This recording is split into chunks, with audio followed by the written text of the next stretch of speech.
Assalamualaikum warahmatullahi wabarakatuh. Halo, welcome back to channel EDM Pedesaan bersama saya Suryani Della Savitri. Nah, di part sebelumnya kami tim Pedesaan sudah mencari informasi tentang siapa itu Mbah Madu Bronto dan Kiai Zainal Abidin. Nah, kalian pasti sudah tahu kan, kalau kalian menyimak dari part 1 sampai part ketiga, pasti kalian sudah tahu siapa itu Kiai Zainal Abidin. Nah, Kiai Zainal Abidin ini berasal dari Madura, dan di part sekarang saya akan membahas kepulangan beliau ke daerah asalnya, ke Madura. Jadi, setelah beliau berhasil mendakwakan ajaran Islam di daerah Cendono, beliau akhirnya pulang ke Madura dengan meninggalkan 2 anaknya di Cendono. Beliau pulang ke Madura itu setelah situasi di Madura itu sudah aman. Jadi sebelumnya di Madura itu lagi gencarnya peristiwa penyerangan Ki Lesap. Ki Lesap itu tokoh yang menyerang dan membunuh para kiai-kiai yang ada di Madura.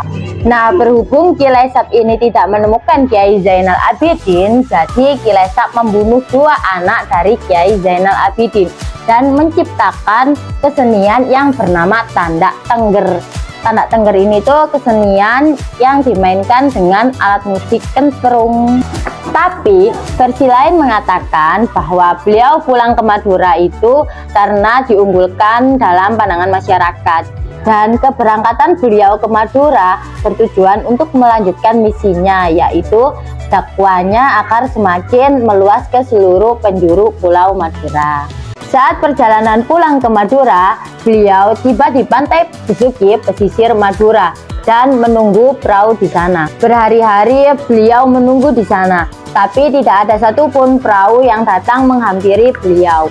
Tiba-tiba, setelah sekian lama penantian beliau, datanglah seekor paus putih yang menghampiri beliau, dan jarak antara Kiai Zainal Abidin dan paus ini itu tidak begitu jauh. Lalu Kiai Zainal Abidin mencoba memberanikan diri untuk menghampiri ikan tersebut dan menaiki punggungnya. Kemudian meluncurlah ikan tersebut bersama Kiai Zainal Abidin untuk menyeberangi lautan.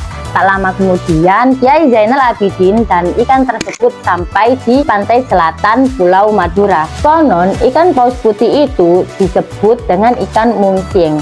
Pasti kalian orang-orang Madura tidak asing dengan ikan mungsing ini, karena ikan mungsing ini sudah banyak diceritakan di cerita-cerita legenda, salah satunya di cerita Kiai Zainal Abidin ini. Nah, setelah diantarkan ikan mungsing untuk menyeberangi lautan, Kiai Zainal Abidin ini sangat berterima kasih kepada ikan mungsing dan akan membalas jasa ikan mungsing.